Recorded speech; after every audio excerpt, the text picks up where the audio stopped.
الحمدللہ رب العالمین، الصلاۃ والسلام علی رسول اللہ صلی اللہ علیہ وسلم۔ رب اشرح لی صدری ویسر لی امری واحلل عقدۃ من لسانی یفقہوا قولی۔ سبحانک لا علم لنا الا ما علمتنا انک انت العلیم الحکیم۔ رب زدنا علما۔ ان الخیر الحدیث کتاب اللہ وخیر الہدی ہدی محمد صلی اللہ علیہ وسلم۔ آج ہم کچھ قرآن کے بارے میں پڑھیں گے اور اللہ کی دیگر کتابوں کے بارے میں پڑھیں گے آج انشاءاللہ۔ قرآن اور اللہ کی طرف سے نازل ہونے والی دیگر کتب۔ سورہ عنکبوت ہماری چل رہی ہے، اور عنکبوت کے بارے میں کل ہم نے اپنی کلاس میں پڑھا تھا کہ مکڑی کو کہتے ہیں۔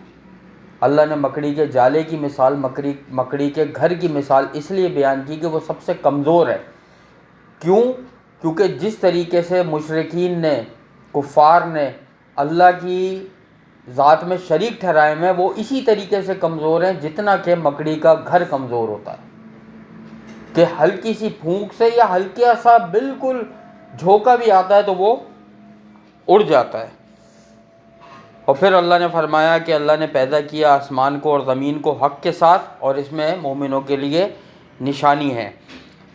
اور اللہ نے فرمایا کہ وحی کی گئی ہے آپ کی طرف یہ کتاب، اور نماز قائم کیجیے آپ۔ ایک تو کتاب کے پیغام آگے پہنچا دیجیے، نماز قائم کیجیے۔ بلا شبہ نماز روکتی ہے بے حیائی اور برے کاموں سے، اور البتہ اللہ کو یاد کرنا بہت بڑی چیز ہے، اور اللہ سب کچھ جانتا ہے جو بھی انسان عمل کرتا ہے۔ یہ ہم نے کل پڑھا تھا۔ آج شروع کرتے ہیں انشاءاللہ۔ اعوذ باللہ السمیع العلیم من الشیطان الرجیم من ہمزہ ونفخہ ونفثہ۔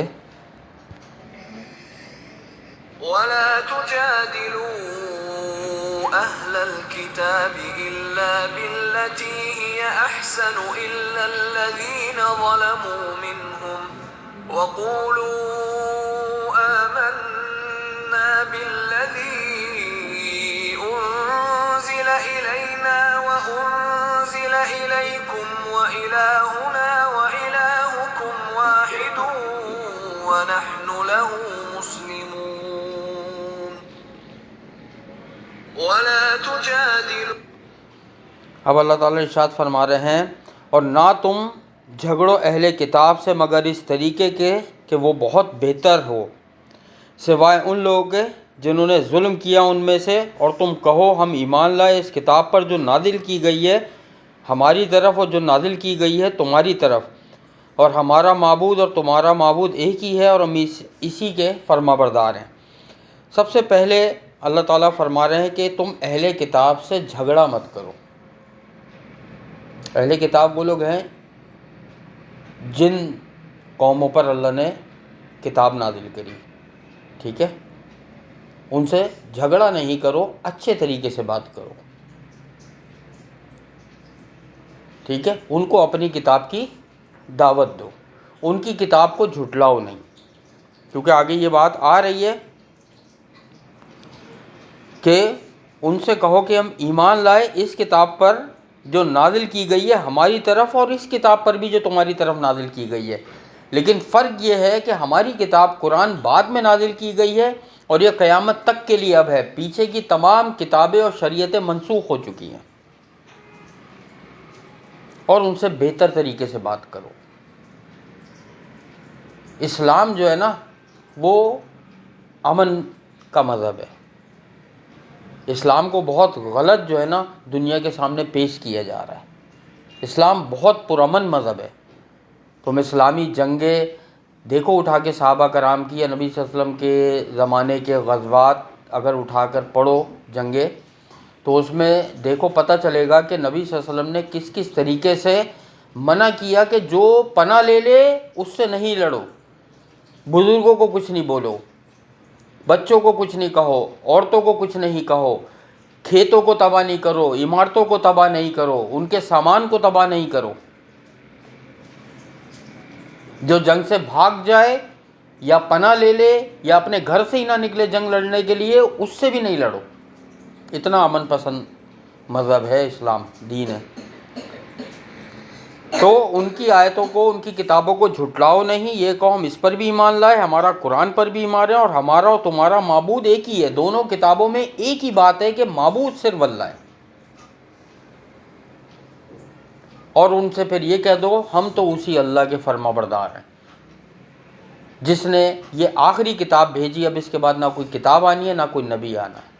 ان الدین عند اللہ الاسلام، قرآن کی آیت ہے کہ بے شک اب اللہ کے نزدیک دین صرف اسلام ہے، اور اب کوئی بھی مذہب دین اللہ کے نزدیک نہیں ہے سوائے اسلام کے۔ اور اللہ نے یہ فرما دیا کہ اللہ تعالیٰ نے دین اسلام کو تمہارے لیے پسند کر لیا ہے، اب اسی کی پیروی کی جائے گی۔ ٹھیک ہے، اگلی آیت کی طرف چلتے ہیں انشاءاللہ۔ وَكَذَلِكَ أَنزَلْنَا إِلَيْكَ الْكِتَابَ فَالَّذِينَ آتَيْنَاهُمُ الْكِتَابَ يُؤْمِنُونَ بِهِ وَمِنْ هَؤُلَاءِ مَن يُؤْمِنُ بِهِ وَمَا يَجْحَدُ بِآيَاتِنَا إِلَّا الْكَافِرُونَ۔ اب اللہ تعالیٰ ارشاد فرما رہے ہیں، اور جیسے پہلی کتابیں اتاری اسی طرح ہم نے نازل کی آپ کی طرف یہ کتاب، یعنی کہ یہ قرآن۔ چنانچہ وہ لوگ کہ ہم نے انہیں دی کتاب وہ ایمان لاتے ہیں اس پر، اور بعض اہل مکہ میں سے ایسے بھی ہیں جو ایمان لاتے ہیں اس پر اور نہیں انکار کرتے ہماری آیتوں کا مگر کافر لوگ ہی۔ یعنی کہ جس طرح اللہ نے پہلی کتابیں اتاری تھی نا، ایسے ہی قرآن کو نازل کیا ہے۔ مشرکین مکہ سے کچھ لوگ جب ایمان لے کر آئے تو انہوں نے اپنے مذہب کی بھی پیروی کری پوری شریعت کی، اور قرآن جب نازل ہوا تو قرآن پر بھی ایمان لیا ہے، نبی صلی اللہ علیہ وسلم پر بھی ایمان لیا ہے۔ ان کے لیے دوہرا اجر ہے، حدیث میں آتا ہے کہ انہوں نے اپنے نبی پر بھی ایمان لائے، ان کی بھی پیروی کری کتاب کی، اور جب نبی صلی اللہ علیہ وسلم آئے ان پر بھی ایمان لائے اور قرآن کی بھی پیروی کری، ان کے لیے دوہرا اجر ہے۔ اور اللہ فرما رہے ہیں مگر جو انکار کرتے ہیں وہ کافر ہی ہیں۔ یاد رکھو، دیکھو اب یہ قرآن فائنل ہے۔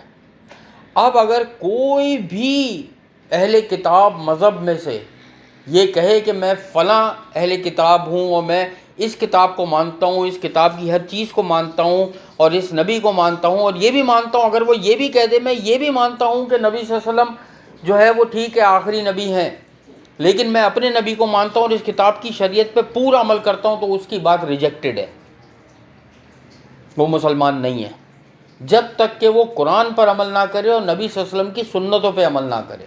یہ ہے اصل دین اللہ کے نزدیک پسندیدہ۔ کوئی دین بھی اب پسندیدہ اللہ کے نزدیک نہیں ہے۔ تو یاد رکھو کہ اب قرآن فل اینڈ فائنل ہے بالکل، کوئی اور کتاب یا کوئی اور دین یا کسی اور نبی کی شریعت کو بالکل فالو نہیں کیا جائے گا، اور ان سے اچھے طریقے سے بات کر کے ان کو دین اسلام کا پیغام پہنچایا جائے گا۔ وَمَا كُنْتَ تَتْلُو مِنْ قَبْلِهِ مِنْ كِتَابٍ وَلَا تَخُطُّهُ بِيَمِينِكَ إِذًا لَارْتَابَ الْمُبْطِلُونَ۔ اور نہیں تھے آپ پڑھتے یہ قرآن پہلے، اس یعنی کہ نبی صلی اللہ علیہ وسلم نے یہ قرآن پڑھے لکھے نہیں تھے، امی تھے۔ سورہ جمعہ میں اللہ نے فرمایا نا کہ آپ کو امیوں میں بھیجا، یعنی جو ان پڑھ لوگ تھے، پڑھنا لکھنا نہیں جانتے تھے۔ تو اللہ فرما رہے نہیں تھے آپ کہ یہ قرآن پڑھتے یا کوئی کتاب اس سے پہلے پڑھتے، اور نہ آپ لکھتے تھے اس سے پہلے اپنے دائیں ہاتھ سے۔ اگر ایسا ہوتا تب البتہ شک کرتے باطل پرست۔ دیکھو یہ مشرکین مکہ کے سوال کا جواب اللہ نے دیا ہے۔ وہ یہ کہتے تھے کہ نبی صلی اللہ علیہ وسلم نے پہلے کی کتابیں پڑھی ہیں اور یہ کتاب اپنے ہاتھ سے لکھ کے پیش کر دی کہ اللہ کی طرف سے آئی ہے۔ تو اللہ نے اس بات کا جواب دیا ہے کہ نبی صلی اللہ علیہ وسلم تو پڑھے لکھے ہی نہیں تھے، تم لوگ خود جانتے ہو، جس قبیلے میں، جس قوم میں، جس گھرانے میں نبی صلی اللہ علیہ وسلم پیدا ہوئے وہ پڑھا لکھا تھا ہی نہیں، تو وہ نبی کیسے پڑھ سکتا ہے پہلے کی کتابیں، یا اپنے ہاتھ سے کیسے لکھ سکتا ہے؟ صحیح بخاری میں دیکھو پورا واقعہ موجود ہے، صلح حدیبیہ میں نبی صلی اللہ علیہ وسلم نے حضرت علی رضی اللہ تعالیٰ عنہ سے صلح حدیبیہ کی شرائط لکھوائی تھی، اور جب صلح حدیبیہ کی شرائط میں ان لوگوں نے کہا تھا مشرکین مکہ نے کہ جب نبی صلی اللہ علیہ وسلم نے اپنا نام لکھوایا، یعنی نام کا مطلب ہے انہوں نے لکھوایا وہاں پہ کہ میں لکھو محمد الرسول اللہ، کہ میں اللہ کا رسول ہوں لکھو، تو مشرکین مکہ نے حضرت علی سے کہا کہ تم یہ مٹاؤ، ساری لڑائی تو اسی پہ ہی ہے کہ اگر محمد کو ہم نے رسول مان لیا صلی اللہ علیہ وسلم تو پھر ہمارے بیچ میں معاہدہ کیسا ہی ہے؟ تو حضرت علی نے کہا میں تو نہیں مٹاؤں گا یہ. تو نبی صلی اللہ علیہ وسلم نے حضرت علی سے فرمایا کہ مجھے بتاؤ کہاں تم نے لکھا ہے محمد رسول اللہ، کیونکہ پڑھے لکھے نہیں تھے. تو حضرت علی رضی اللہ تعالیٰ عنہ نے ہاتھ رکھ کے بتایا یہ لکھا ہوا. نبی صلی اللہ علیہ وسلم نے اپنے ہاتھ سے مٹایا تھا. تو یہ صحیح بخاری کی حدیث موجود ہے، اور یہ مشرکین مکہ بھی جانتے ہیں. دیکھو معاہدہ کر رہے ہیں کہ نبی صلی اللہ علیہ وسلم کو پڑھنا نہیں آ رہا تو وہ حضرت علی سے جو ہے وہ مٹوا رہے ہیں. اور کیا وہ کر رہے ہیں؟ دعوے کہ نبی صلی اللہ علیہ وسلم نے اپنے ہاتھ سے کتاب لکھی. یعنی کسی بھی صورت ماننا نہیں ہے. اور یاد رکھو کہ نبی صلی اللہ علیہ وسلم تھے تو امی، لیکن جب اللہ نے قرآن نازل کر دیا اس کے بعد نبی صلی اللہ علیہ وسلم پڑھنا لکھنا جان گئے تھے اللہ کی طرف سے. کسی نے نہیں سکھایا نبی صلی اللہ علیہ وسلم کو پڑھنا لکھنا، یہ اللہ نے سکھایا تھا ڈائریکٹ حضرت جبریل علیہ السلام کے ذریعے سے. اور نبی صلی اللہ علیہ وسلم کو ایسی زبانیں سکھا دی تھی جو اور لوگ بھی نہیں جانتے تھے. یہ میں تفصیلاً بتا چکا ہوں. تو صحابہ کرام حیران ہوتے تھے یہ زبان آپ نے کیسے سیکھی، کب سیکھی؟ نبی سے فرمایا مجھے ابھی ابھی اللہ نے سکھائی ہے. جانوروں کی زبانیں آتی تھیں ان کو، جانور آ کے اپنی اپنی شکایت کرتے تھے ان سے، اپنے اپنے چیزیں بتاتے تھے، اپنے مالک کے بارے میں بتاتے تھے. جانتے تھے نبی صلی اللہ علیہ وسلم. درختوں کی زبان جانتے تھے، درختوں نے نبی صلی اللہ علیہ وسلم سے شکایت کری ہے. یہ ساری احادیث میں موجود ہیں. ٹھیک ہے، تو یہ اللہ نے جواب دیا مشرکین مکہ کو، یہ کتاب اس نبی نے نہیں لکھی، یہ اللہ کی طرف سے ہے. کیونکہ یہ نبی تو امی تھے، پہلے تمہارے درمیان تو رہے ہیں، کیوں بھول گئے تم یہ بات؟ اور پھر اب یہ الزام لگا رہے ہو. کسی صورت بھی ان کو چین نہیں تھا. بہرحال آگے چلتے ہیں انشاءاللہ. بل هو آيات بينات في صدور الذين أوتوا العلم وما يجحد بآياتنا إلا الظالمون. بلکہ وہ قرآن تو آیتیں ہیں واضح سینوں میں ان لوگوں کے جو دیے گئے علم، اور نہیں انکار کرتے ہیں ہماری آیتوں کا مگر ظالم لوگ ہی. اب اللہ فرما رہے ہیں یہ تو قرآن کی واضح آیتیں ہیں، کھلم کھلا آیتیں ہیں جو کہ لوگوں کے سینوں میں محفوظ ہیں.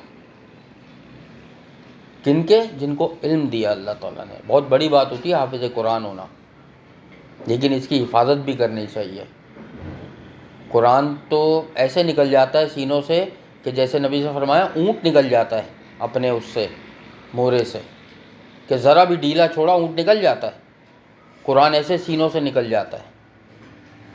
تو اللہ نے فرمایا کہ یہ سینوں میں لوگوں کے اہل علم کے موجود ہے، حفظ ہے یہ قرآن، اور اس کا انکار نہیں کرتے مگر ظالم لوگ ہی. جو ظلم کرتے ہیں، جو اللہ کے ساتھ شریک ٹھہراتے ہیں، اور جن کو ماننا ہی نہیں ہے، ڈھیٹ قسم کے لوگ سے وہی انکار کرتے ہیں. قرآن تو آسانی سے حفظ ہو جاتا ہے. کوئی بھی تمہیں اہل کتاب میں جو ہے نا توریت کا انجیل کا حافظ نہیں ملے گا، سوائے گنتی کے چند ایک آدھ لوگ اگر کوئی ہو تو ہوں. لیکن قرآن کے ماشاءاللہ سے ہزاروں لاکھوں کی تعداد میں جو ہے نا وہ حفاظ موجود ہیں. صحابہ کرام میں ایک حضرت عزیر رضی اللہ تعالیٰ عنہ تھے جو توریت کے حافظ تھے، ان کو توریت حفظ تھی.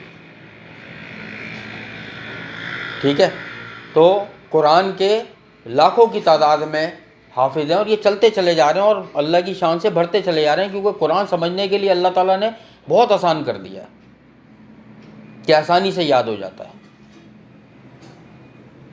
قرآن کے اگر تمام نسخے دنیا سے ختم کر دیے جائیں، تمام کتابیں، ہر پیپر پہ، ہر پیج جس پہ قرآن کی کوئی آیت لکھی ہے اگر دنیا سے ہٹا دیا جائے، تب بھی پورا کے پورا قرآن دنیا میں موجود رہے گا جو لوگوں کے سینوں میں ہے.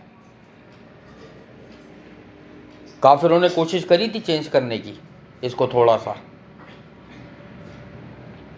چینج کرنے کی کوشش کری. ترجمے میں تو کوشش کرتے ہیں، کر دیتے ہیں، لیکن عربی میں چینج نہیں کر پاتے. شروع میں کری تھی پہلے کوشش. کسی ملک میں انہوں نے کیا کیا کہ اپنی کمپنی ایک قائم کری، پرنٹنگ کی، وہاں پہ قرآن کے نسخے تیار کیے، اس میں عربی تھوڑی تھوڑی سی چینج کر دی. اچھا ہوتا یہ ہے جب قرآن پرنٹ ہوتا ہے نا تو اس کے بعد حفاظ جو ہے نا اس کو پڑھتے ہیں، پورا اس کا ایک مطالعہ کرتے ہیں کوئی غلطی تو نہیں، انہوں نے نکال لی غلطیاں. انہوں نے پرنٹ والے کو، جو کمپنی تھی جن کی، ان کو بلا لیا اسٹاف کو، اور وہ فاض بچے کھڑے کر دیے سارے لائن سے.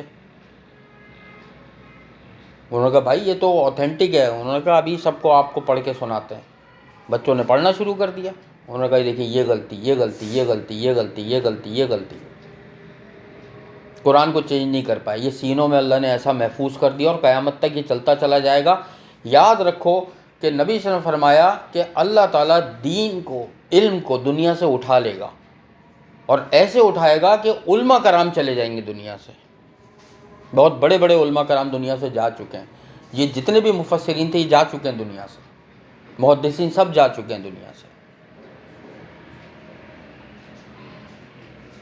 اور آخری وقتوں میں نبی صلی اللہ علیہ وسلم نے فرمایا کہ ایسے لوگ فتوے دیں گے یا دین اسلام کی باتیں بتائیں گے، وہ خود بھی گمراہ ہوں گے اور لوگوں کو بھی گمراہ کریں گے. اسی لیے کہتے ہیں کوئی بھی دین اسلام کی بات ہو، جس سے بھی سنو، یہ پوچھو کہ قرآن کی کس آیت سے آپ نے لیا ہے، کس حدیث کی کس کتاب سے آپ نے یہ مسئلہ لیا ہے، تاکہ بھٹکنے کا خدشہ نہ ہو. ایک غلط چیز اگر آ جاتی ہے کسی فیملی میں، وہ پھر نسل در نسل چلتی رہتی ہے. ٹھیک ہے، آج یہیں تک انشاءاللہ پڑھتے ہیں. اللہ تعالیٰ سے دعا ہے کہ اللہ تعالیٰ ہمیں صحیح معنوں میں قرآن پاک پڑھنے، سمجھنے اور اس پر عمل کرنے کی توفیق عطا فرمائے. ہمارے گھروں میں، رزق میں، علم میں اور عمل میں اللہ تعالیٰ بے حساب برکتیں عطا فرمائے. ہماری دعاؤں کو، عبادتوں کو اور ہر نیک عمل کو اللہ تعالیٰ اپنی بارگاہ میں قبول اور مقبول فرمائے. اللہم انا نسألوک الجنۃ الفردوس وقنا عذاب النار. اللہم انا نسألوک الجنۃ الفردوس وقنا عذاب النار. اللہم انا نسألوک الجنۃ الفردوس وقنا عذاب النار. ربنا تقبل منا انک انت السمیع العلیم وتب علینا انک انت التواب الرحیم. سبحانک اللہم وبحمدک نشہد ان لا الہ الا انت نستغفرک ونتوب الیک. السلام علیکم ورحمۃ اللہ وبرکاتہ.